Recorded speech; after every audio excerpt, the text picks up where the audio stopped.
দোয়ায় অনেক সময় ভালো ভালো কাজও হয়েছে। এই যে আপনাদের পানপুরি আছে না এখানে, রিপন পানপুরি, ওর দোয়া করে দিয়েছিলাম বিয়ের জন্য, আল্লাহ তার বিয়ের ব্যবস্থা করে দিয়েছে। অবশ্যই 2 মাস পরে বিয়ে ভেঙে গেছে, কিন্তু বিয়ে তো হয়েছে, একদম যে কাজ হয়নি তা তো না। তো এই জন্যই দোয়া নেওয়ার জন্য আসলে উঠেছিল। আর এখন তো দোয়া নেওয়ার সময়। হতে পারে কারো জাহান্নামের কারণ। কেন জাহান্নামের কারণ? পরকালের ময়দানে তো আল্লাহ রাব্বুল আলামিন আমলনামার খাতাটা হাতে ধরিয়ে দিবেন। ইকরা কিতাবাকা কাফা বিনাফসিকাল ইয়াউমা আলাইকা হাসিবা। পড়ো তোমার কিতাব, তুমি পড়ে তোমার হিসাব করে দাও। ওই দিন যখন আমলনামার পৃষ্ঠাটা উল্টাবেন, সমস্ত খারাপ কাজগুলো থাকবে না, থাকবে না, ভালো কাজগুলো থাকবে না, থাকবে না। এই মাহফিলে এসে যারা ফাঁকি দিয়ে চলে যাবেন, যদি মাহফিলটা যখন আসবে, আসার পরে দেখাবেন আল্লাহ দেখো তোমার মাহফিলে ছিলাম, আল্লাহ কবে শেষের দিকে নেই কেন? আল্লাহ যদি বলে শেষের দিকে নাই কেন, আল্লাহ তো বলতেই পারে।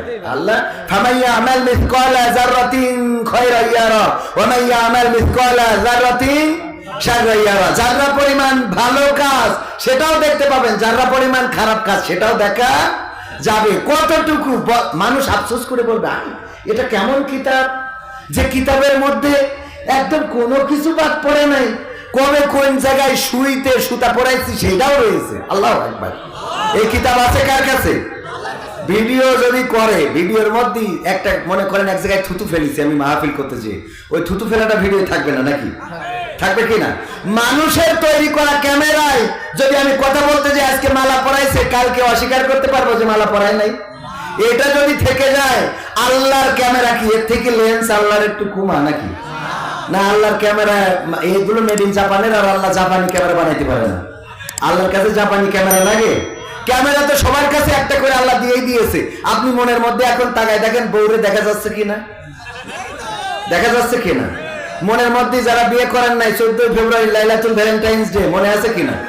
দেখা যায় কিনা? দেখা যাচ্ছে না? আপনি যেটা দেখতে চান ক্যামেরায় রেকর্ড করা। আপনার বাবা মারা গেছে, চেহারাটা ভুলে গেছেন, ভুলে গেছেন, মনের মধ্যে দেখেন বাবা কোন দিন ধমক দিছিল, মনের মধ্যে ক্যামেরায় আছে না নাই? তাহলে আপনার কাছেই তো যে ক্যামেরা রয়েছে, কোনো জাপান লাগলো না, আমেরিকা লাগলো না, লন্ডন লাগলো না, মার্ক জুকারবার্গের ক্যামেরা লাগলো না, কারোর ক্যামেরা লাগে না। আল্লাহ যেটা অটোমেটিক সেট করে দিয়েছে, তাতে করে আপনি 40 বছর পূর্বে কি হয়েছিল, কেউ একজন আপনাকে বড় একটা কথা বলেছিল, এখন আপনি অনেক বড় কোটিপতি, সে এসে বলতেছে দোস্ত আমারে চেনো? কয় চেনবো না কেন, তুই যে আমার ওই দিন এই গালিটা দিছিলি বোয়ালমারির বাজারে, মনে নেই? কথা কয় না, বোয়ালিয়ার বাজারে, হ্যাঁ বোয়ালিয়ার মোড়ে তুই যে আমার এই গালিটা দিছিলি, মনে থাকে না? থাকে না? বলে কথার আঘাত, অস্ত্রের আঘাত, অস্ত্রে যদি কেটে দেয় সেই কাঁটাটা আস্তে করে নিঃশেষ হয়ে যায়, কিন্তু কেউ যদি কথার আঘাত করে সেই কথার আঘাতটা শুকায় না, এমন কথা আছে না নাই? এই জন্য কেউ কোনো ব্যথা দিলে, কষ্ট দিলে, কেউ কোনো আপনাকে আঘাত করলে সেই আঘাতটা 40 বছর পরে, 50 বছর পরেও মনে পড়ে না, পড়ে না। মেম্বার সাহেব যিনি মেম্বারের পাশ করেছেন, উনার প্রতিপক্ষ একজন ছিল না, ছিল না। এখন প্রতিপক্ষ যিনি ফেল করানোর জন্য সব রকম প্রচেষ্টা করেছে, উনি পাশ করার পরে কোনো এক বিপদে আসার পরে বলছে আমার এই জন্ম নিবন্ধনে সাইন করে দাও। বলছে মনে নেই আমাকে কতভাবে কষ্ট দিয়েছিলে, মনে নেই? কে কথার কথা, এটা কথার কথা বলছি, এটা মনে থাকে না? থাকে না? এই ক্যামেরা আল্লাহর কাছে আছে না নাই? আল্লাহ রাব্বুল আলামিন সব দেখিয়ে দিবেন। সুতরাং এখানে যারা আছেন, এই মাহফিলটা নাজাতের ওসিলা হতে পারে। কেমন করে ওসিলা হবে? আল্লাহ রাব্বুল আলামিন যখন আমলনামার খাতাটা দিবেন, আর যদি বলার সুযোগ দেয়, পৃষ্ঠা উল্টায় ক্যারাম বোর্ড খেলা আছে, তাস খেলা আছে, ফ্ল্যাশ খেলা আছে, সিরিয়াল দেখা আছে, চায়ের দোকান আছে, লাইলাতুল ফেব্রুয়ারি আছে, সব আছে। এর মধ্যে মাহফিলটাও থাকবে না? থাকবে না? মাহফিলটা যখন এসে যাবেন, বলবেন আল্লাহ গো দেখো তোমার কোরআনের মাহফিলে বসেছিলাম, তুমি যদি চাও এই কোরআনের মাহফিলের সম্মানে আমাকে ক্ষমা করে দিতে পারো, আমার আল্লাহ রাব্বুল আলামিন গফুর গফফার নামের ওসিলায় আল্লাহ চাইলে আজকের এই মাহফিলটা আমাদের ক্ষমার জন্য নাজাতের ওসিলা করে দিতে পারেন। বলেন সুবহানাল্লাহ। সুতরাং আমরা শেষ পর্যন্ত থাকবো ইনশাআল্লাহ। আল্লাহ তাওফিক দান করুন। সম্মানিত ভাইরা, বোয়ালিয়া মোড় জামে মসজিদের উদ্যোগে আয়োজিত ব্রাট ইসলামী ওয়াজ মাহফিলের শ্রদ্ধাভাজন সভাপতি আমার বাঁ পাশে বসা জনাব মোহাম্মদ জিয়াউল ইসলাম সাহেব, বোয়ালিয়া মোড় জামে মসজিদের শ্রদ্ধাভাজন সভাপতি। প্রধান অতিথি হিসাবে থাকার কথা আপনাদের এলাকার গণ্যমান্য ব্যক্তি, বর্তমান উপজেলা নির্বাচনে উনি অংশগ্রহণ করবেন এস.এম. আলতাফ হোসেন লালটু সাহেব। এছাড়া আরো অন্যান্য অতিথি এখানে হয়তো অনেকেই আছেন, এস.এম. আফজাল হোসেন হাবিল, ভুট্টোলাল গাইন, আলহাজ নজরুল ইসলাম গাজী। এসেছিলেন আমাদের মুন্না ভাই আশিকুর রহমান, যদি ভুল না বলি আশিকুর রহমান মুন্না, আশিকুর রহমান মুন্না ভাই। উনিও সুদর্শন একজন মানুষ। উপজেলা নির্বাচনে উনি প্রতিদ্বন্দ্বী ভাইস চেয়ারম্যান পদে প্রতিদ্বন্দ্বিতা করবে। আমরা তো ভোটে দাঁড়াই না, এই জন্য পদগুলো ঠিক মতো খেয়াল থাকে না। তো এই আল্লাহ যেন ওনাদের মনের নেক বাসনা পুরা করে দিন, বলেন আমিন। উপস্থিত আছেন আরো গণ্যমান্য ব্যক্তিবর্গ, উপস্থাপক অত্যন্ত বিচক্ষণ। আমি ওনাকে কানে কানে দেখে একটা কথা বললাম, সেটা কি বললাম বললাম আমার আন্তর্জাতিক খ্যাতি সম্পন্ন, এটা অন্তত লাগাইয়েন না। কারণ আমারে লাগাইতে লাগাইতে পাবনায় গেছি, দেখি বলতে বলতে এক পর্যায়ে বলে ফেললো আওলাদে রাসূল। আমি বললাম তোরা আমার আর মান ইজ্জত রাখলি রে, কোয়ানে লাগালি আওলাদে রাসূল? আমার পূর্বপুরুষ হয়তো হিন্দু ছিল, ঠিক না বে ঠিক? এই বাংলাদেশে যারা মুসলমান অধিকাংশ হিন্দু বৌদ্ধ খ্রিস্টান থেকে আসছে। সুতরাং আমার পূর্বপুরুষ, আমার দাদার বাইরের না দাদার নাম আর জানি না। আমার দাদার নাম আফসার মন্ডল, উনার বাবার নাম কি আমার আর জানা নেই। তো যাই হোক, আমি বললাম এত লাগানো ঠিক না। এক জায়গায় যে দেখি পোস্টারে এত টাইটেল দিয়েছে, আমি বললাম এখানে আমার বোন নামটা দিয়ে দিতেন, লিখে দিতেন যে শাহনাজ পারভীন মনিয়ার একমাত্র স্বামী। কারণ এখন স্বামীও তো আবার একমাত্র থাকে না। টেলিভিশন আর টিভি নিউজে দেখলাম এক মনের দুই দাবিদার একটা গান আছে যে বিধি তুমি বলে দাও আমি কার, এক মনের দুইজন দাবিদার। আর দেখলাম যে একজন সন্তান হয়েছে, এই সন্তানের দুই স্বামী দাবি করতেছে। আর টিভিতে দেখেছেন খেয়াল করে, দুই স্বামী দাবি করতেছে। এ কয় আমার ছেলে, ও কয় ওর ছেলে। বোর কাছে জিজ্ঞাসা করা হলো কার ছেলে, কয় আমি করতে পারবো না, দুজনই তো আমার সাথে। সহ্য না করে পারা যায়? সমাজটা কোথায় গিয়ে ঠেকেছে? সমাজটা কোন নোংরামিতে যে ঠেকেছে? নিজের স্বামী, মেয়ের স্বামীও এখন দুইজন। নাউজুবিল্লাহি মিন যালিক। আমি হাসার জন্য বলি নাই, আমি শুধু বোঝাতে চেয়েছি কোন সমাজে আমরা বসবাস করছি, যেই সমাজে একজন নারী তার সন্তান দুইজন স্বামী দাবি করে, নারী বলতেও পারে না আসলে কোন স্বামী প্রকৃত সন্তানের বাবা। চিন্তা করতে পারেন? এই সমাজ কি আমরা চাই? এই সমাজ পরিবর্তনের দরকার আছে না নাই? এই সমাজ যদি পরিবর্তন করতে হয় তাহলে আমাকে আপনাকে অবশ্যই অবশ্যই অবশ্যই নিজেদের পরিবর্তন করার দরকার আছে না নাই? আমি নিজে পরিবর্তিত না হয়ে সমাজ পরিবর্তন যদি করতে চাই, নিজে সিগারেটটা 4 বছর ধূমপান করবি না, ক্যান্সার হয়। কত বড় পাকামো।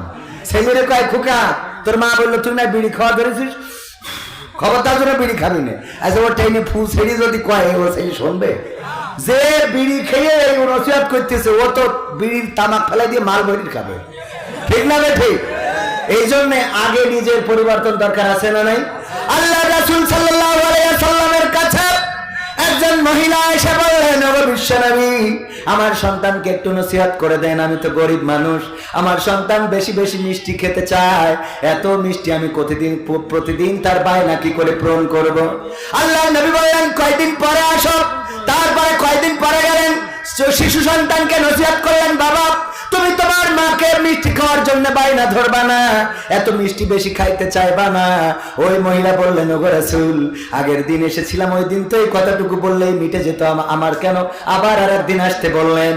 আল্লাহ রাসূল বললেন, আমি একটু মিষ্টি বেশি খাইতাম, এই জন্য কমাইয়ে দিলাম, তারপরে নসিহত করলাম। আল্লাহু আকবার। আমি আগে কমালাম, তারপরে নসিহত করলাম, কারণ আমার মধ্যে যেটা বেশি আছে সেটা আরেকজনের নসিহত করা যাবে। সুতরাং আমাদের পরিবর্তন আগে নিজেদের দরকার। নিজেরা যদি পরিবর্তিত না হয় তাহলে সমাজে পরিবর্তন আসবে না। ওগো আমার ভাইয়েরা, কিছু রিকোয়েস্ট আছে, আমার যুবকেরা অনেক কষ্ট করে মাহফিল করেছেন, এই রিকোয়েস্ট গুলো রাখার চেষ্টা করব ইনশাআল্লাহ।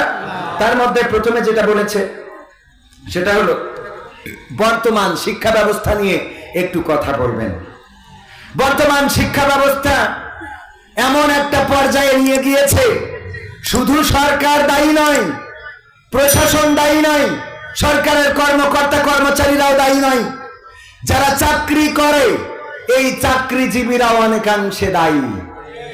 সরকারি বেতন পায়, ছাত্র ছাত্রীদের গাইড দিতে হবে কিভাবে, এই গাইডটাও এখন অনেক টিচার ঠিক মতো দেয় না। বেসরকারি স্কুল কলেজ ভার্সিটি গুলোতে যান, যে দেখেন তাদের লেখাপড়ার মান এবং সরকারি স্কুল কলেজ ভার্সিটির লেখাপড়ার মান এক নয়। সত্য বলছি না মিথ্যা বলছি? আমার আকিজ কলেজিয়েট স্কুল থেকে গত বছর 18 জন মেডিকেলে চান্স পেয়েছিল, আর এই বছর করোনাকালীন ছাত্ররা এই বছর তারপরেও এবার 8 জন চান্স পেয়েছে মেডিকেল কলেজে চান্স পেয়েছে কয়জন? অনেক সরকারি কলেজের ছাত্ররা চান্স পাওয়া তো দূরের কথা, ধারের কাছেও যায় নাই। কারণটা কি? মাস শেষে সরকারি বেতন পায়, সরকার সব তদারকি করার সুযোগ পায় না, ঠিক মতো ছাত্রদের গাইড দেয় না। আবার আরেকটা দায়ী আরেকজনেরাও আছে, বলবো তাদের কথা, সেটা হলো আমরা। কারা? আমরা অভিভাবকেরা। শিক্ষক যদি কোনো ছাত্রকে শাসন করার জন্য একটু পিটানি দেয় বা একটু ধমক দেয়, উনি চলে যায় যে এই মাস্টার সাহেব, এই দিকা সাহেব, এই আপনার এত বড় বুকির পাটা, কি হয়েছে ভাই? আমার ছেলের বাড়ি ছেন, আমি মেম্বারের লোক, আপনি ছেলেন আমার। ও মেম্বারের লোক আছে না নাই? চেয়ারম্যানের লোক আছে না নাই? আপনি আমার ছেলের আপনি মারিছেন।